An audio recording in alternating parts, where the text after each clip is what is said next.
Wagner est de retour et son nouveau chef sort du bois. On va faire sa connaissance avec Pierre Aski, Didier François, Margot Haddad et Guillaume Audin. Merci à vous d'être là. La Russie est toujours en guerre contre l'Ukraine. D'ailleurs, les Russes sont en train de se rapprocher encore plus du centre de Avdiivka. On verra tout à l'heure. Ce serait une victoire pour le président russe. Mais d'abord, Wagner existe toujours.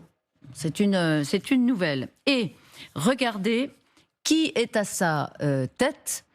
C'est un homme qui s'appelle Anton Elizarov, qui n'est pas n'importe qui parce que, vous le voyez là, il a publié, on va l'entendre tout à l'heure, une vidéo. Il a été, on peut peut-être le voir, avec Prigojine. Il était aux côtés de Prigojine. Donc, ça n'est pas un homme qui a été nommé sans connaître les milices et les mercenaires de Wagner. Vous le voyez là, aux côtés de Prigojine. Il a été un de ses lieutenants. Et d'ailleurs, il est considéré par Samantha Bendern, notre chroniqueuse et bonne connaisseuse de la politique russe, comme le seul survivant de la garde rapprochée de Prigojine. C'est un jeune homme, Elizarov, qui est le seul survivant du sommet de Wagner. Vous vous rappelez le crash Le crash de l'avion qui a coûté la vie à Wagner et à Prigojine et à ses principaux lieutenant. Eh bien, Elizarov, lui, a échappé à cette catastrophe. Et pour cause, vous allez nous le dire. Et voilà ce qu'il dit il y a quelques heures, quelques jours, pour présenter les missions principales aujourd'hui de Wagner. En ce moment, je suis dans les camps cosaques. Nous construisons un camp ici pour que les unités qui seront formées et feront partie du corps des volontaires de la garde russe puissent arriver et s'installer.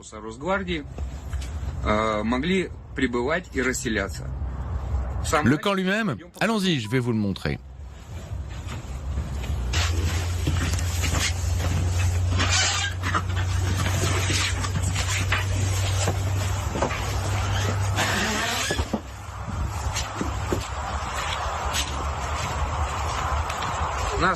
Notre camp de campagne dans les camps cosaques continue de s'agrandir, de se construire. Nous nous dirigeons vers notre objectif. Et pour ceux qui vont arriver, les places sont prêtes pour les Russes. Voilà, la Prigojine en fait, il se met en scène, il montre le camp avec toutes ces tentes qui vont accueillir les mercenaires, qui sont d'ailleurs déjà en grand nombre.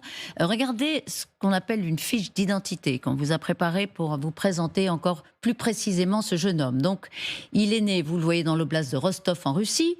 Son pseudo, c'est Lotus. Il a été démis de ses fonctions militaires. Il était dans l'armée. Il a été condamné à 3 ans de prison avec sursis pour des faits de vol. Et puis, il a rejoint Wagner en 2016. Et en 2022, il a été érigé au titre de héros de la Fédération de Russie. Il a dirigé Wagner lors de la capture de Soledar et la prise de Bakhmout. Ça, c'est très important. Il a été un dirigeant de Soledar et il a rencontré aussi Poutine. On verra dans quelles circonstances. Didier François, pourquoi on l'appelle Lotus ? C'est son pseudo, en fait. Il est issu et c'est son indicatif radio. Donc, tout le monde... Indicatif radio, ça veut dire quoi ? Ici Lotus, répondez-moi. Voilà, exactement. On a tous, dans les armées, il y a toujours un indicatif radio qui permet de... Alors, soit il y a les indicatifs pour les unités, donc vous allez voir Carmin 1, 2, 3, unité, etc., ou des indicatifs individuels. Donc, lui, c'est Lotus. Et ça permet de savoir avec qui on parle à la radio et c'est plus simple. Donc ça, c'est son indicatif radio qui est donc devenu son pseudo. En général, c'est la même chose. Donc son pseudonyme. Donc il est intéressant, Lotus. D'abord, c'est un excellent combattant. Il est issu des forces spéciales du GRU, des renseignements militaires. Il a, en 2016, effectivement, quand il rejoint Wagner, il part immédiatement encadrer leurs forces en Syrie. On le croise, les Français le croisent pas mal donc c'était en 2016, 2017, 2018, il est beaucoup en Centrafrique. Où c'est lui qui met en place le système Wagner. Et effectivement, c'est lui qui mène en fait les troupes de Wagner, les mercenaires de Wagner, à l'assaut de Soledar et de Bakhmout.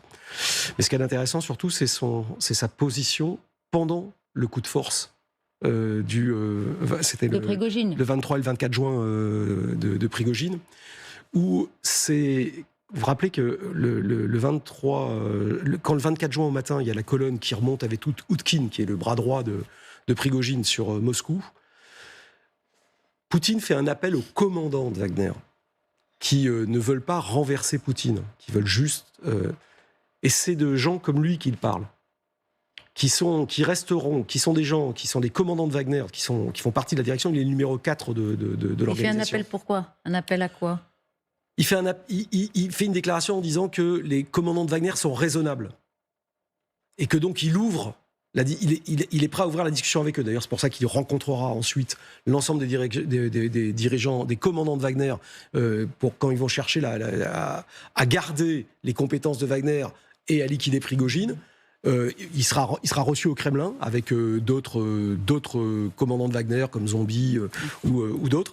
Et c'est sur lui que en fait les services de renseignement militaires russes font effort pour récupérer, parce qu'il a ce charisme et ce lien auprès des troupes, et il a gardé une vraie fidélité et une vraie une soumission en fait à l'appareil des renseignements militaires russes.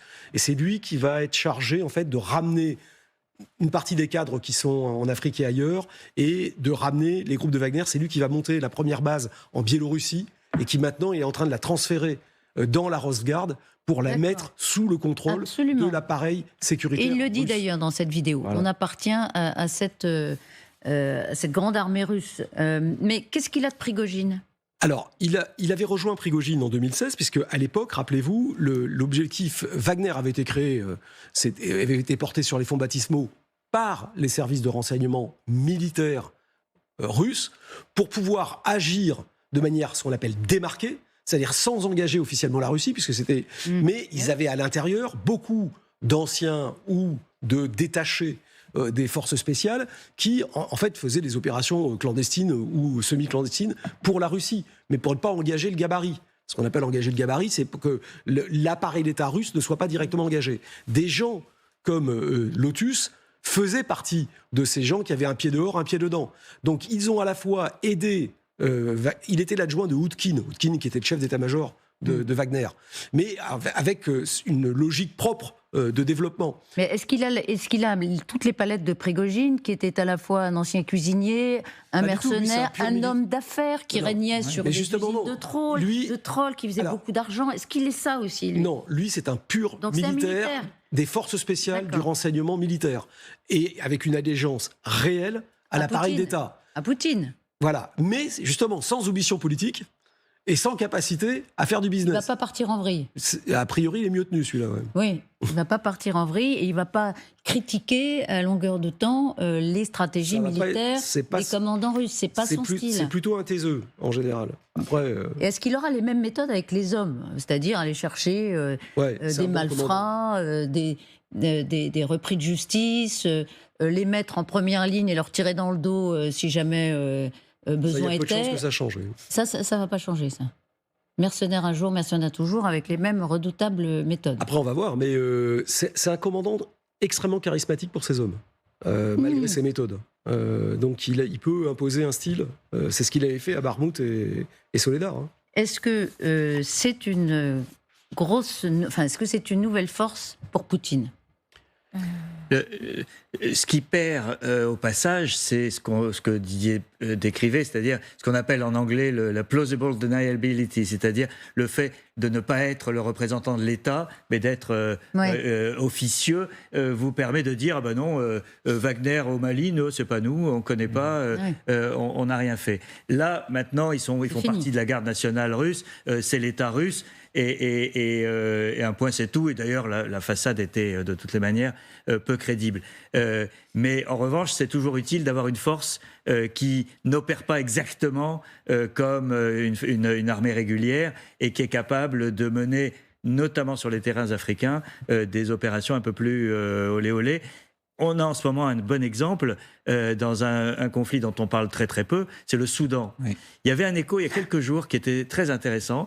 Des commandos ukrainiens seraient intervenus au Soudan contre Wagner. Vous regardez ? Non mais regardez, parce qu'on s'en est pas parlé, mais on a préparé effectivement ces images. Écoutez, on voit on a l'impression d'un coup monté là. Mais oui, alors ça n'est pas un coup monté, ça n'était pas concerné, c'est une convergence d'intérêts.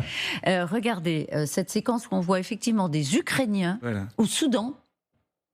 Drôle d'endroit, mais on va en parler. On peut la regarder. Ce sont des Ukrainiens qui arrêtent des opérations de Wagner. C'est une séquence, on l'écoute. Quel est votre grade ? Soldat. Votre unité ? PMC Wagner. Comment êtes-vous arrivé au Soudan ? Nous avons traversé la République centrafricaine jusqu'à Khartoum. Quel était le but ? Renverser le gouvernement local. Combien êtes-vous ? 100 personnes. Où êtes-vous basé ? En République centrafricaine. Pouvez-vous demander comment ils sont arrivés ici et combien ils sont payés ? $1000. Voilà, donc c'est fourni par les Ukrainiens. C'est un interrogatoire en bonne et due forme. Et pourquoi est-ce que c'est intéressant de... Ce qui est extraordinaire, c'est comment l'Ukraine aujourd'hui vient sur un front totalement périphérique comme le Soudan pour combattre l'influence russe. Donc et on voit bien que Wagner continue à opérer dans ces conflits parallèles. Au Soudan, il faut le rappeler, il y a une guerre civile qui a été déclenchée par 2 généraux qui partageaient le pouvoir et qui se sont divisés, le chef d'état-major, le général Bourhan, et le chef de milice, monsieur Hemeti, de sinistre réputation. Et Wagner intervient aux côtés de Hemeti et l'Ukraine aux côtés du général Bourhan. Donc on est dans la reproduction à des milliers de kilomètres du terrain ukrainien de ce conflit, mais on voit bien que Wagner reste un outil, disons, parallèle, même si aujourd'hui il est rentré dans le rang des structures officielles. Et Lotus joue un rôle forcément, dans la présence de Wagner en Afrique, qui n'est pas nouvelle, mais qui demeure, malgré la mort de Prigojine, avec des Ukrainiens, juste un mot. Pourquoi les Ukrainiens sont là ? C'est assez intéressant quand même ces images, parce que sont donc l'unité spéciale et le renseignement ukrainien qui intervient au Soudan pour les raisons qu'a expliqué Pierre. C'est un pays qui est déchiré, il y a une guerre civile qui est atroce. Le pouvoir légitime, il s'est trouvé un allié, c'est M. Zelensky. Et pourquoi est-ce que en fait, les forces spéciales ukrainiennes, elles interviennent ici contre Wagner ? Parce que le Soudan, c'est le 2e producteur en Afrique d'or. Et en gros, c'est un carnet de chèques pour le Kremlin et pour Poutine qui permet de financer sa guerre. Et quand vous avez ici une opération à l'extérieur qui est menée par les forces spéciales ukrainiennes, c'est quand même aussi un signal qu'ils sont capables de travailler très très loin, mais qu'en même temps qu'ils attaquent également ce qui pourrait être le carnet de chèques de Poutine, ou en tout cas une de ses sources de financement, parce qu'il faut financer sa guerre et cet effort de guerre. Alors Wagner dit que c'est monté de toutes pièces, que cette vidéo n'existe pas, mais ça on a l'habitude de la propagande aussi de Wagner. Il y a plusieurs mois que les forces spéciales ukrainiennes interviennent aux côtés de l'armée soudanaise contre les groupes de Wagner. La première chose, c'est qu'ils ont fait de la formation sur les frappes de drones. Et ils ont fait un très bon travail et beaucoup de nettoyage parce que là, ils ont une vraie capacité sur les drones FPV et ce n'est qu'un début. L'idée de manœuvre générale, c'est de pouvoir justement obliger les Russes à garder et à mobiliser sur d'autres endroits que le front ukrainien des forces. Et donc, on peut penser qu'à terme, l'ensemble des endroits où il y aura capacité d'agir, ça ne se limitera pas au Soudan. Ça sera, on va voir des opérations de ce type-là, et c'est normal, c'est le GOUR qui est responsable de ça, de la même manière que c'est eux qui sont responsables. Qui sont les hommes de Boudanov, qui font les frappes dans la profondeur, parce que l'objectif, ça, c'est une frappe dans la profondeur, comme les frappes sur les pipelines ou sur tout ce qui est la production de pétrole. C'est ça l'objectif. C'est un objectif stratégique. Alors, je reviens à ma question de Wagner, avec Lotus à sa tête, à un moment où, évidemment, Poutine espère faire des gains territoriaux. On a vu qu'à Avdiivka, il venait de dire qu'ils encerclaient la ville, les Russes. Est-ce que, pour les Ukrainiens, c'est une mauvaise nouvelle ? Est-ce que le fait qu'il y ait maintenant une nouvelle structure Wagner, avec un chef charismatique, un vrai militaire, nous dit Didier François, est-ce que c'est une nouvelle pierre à l'édifice poutinien. Honnêtement, non. Bon voilà, bon bah non. Non, mais la vraie mauvaise nouvelle pour les Ukrainiens, c'est de pas avoir de but. Non, mais la mauvaise nouvelle pour les Ukrainiens. C'est pas une question peut-être. C'est qu'ils avaient pu espérer, lorsqu'il y avait eu le coup de Prigojine en juin, que ça foute le bazar dans la structure, dans les structures de sécurité. La réponse est non. Donc de ce point de vue-là, c'est une mauvaise nouvelle pour les Ukrainiens. Après, ça change pas le rapport de force. Effectivement, la vraie mauvaise nouvelle pour les Ukrainiens, c'est de pas avoir d'obus. C'est-à-dire que de pas avoir les 61 milliards américains et que nous, on ait mis un peu de retard à l'allumage. Ça, c'est la bonne. Après, le fait pour les Russes sont, comme les Ukrainiens, dans une recherche de mobilisation permanente, en évitant justement d'avoir à faire une mobilisation forcée. Donc c'est pour ça qu'ils ont voulu garder la partie militaire de Wagner, mais sous contrôle. En Afrique, par ailleurs, Wagner est repassé en partie sous le contrôle des services. Donc voilà, il y a une répartition des charges. Donc c'est pas Lotus. Un petit poil différent. Vous diriez que c'est pas Lotus qui s'en occupe directement. Il a un mot à dire, mais le passage de la manipulation Afrique est ailleurs. Désormais, c'est pas lui qui l'amène.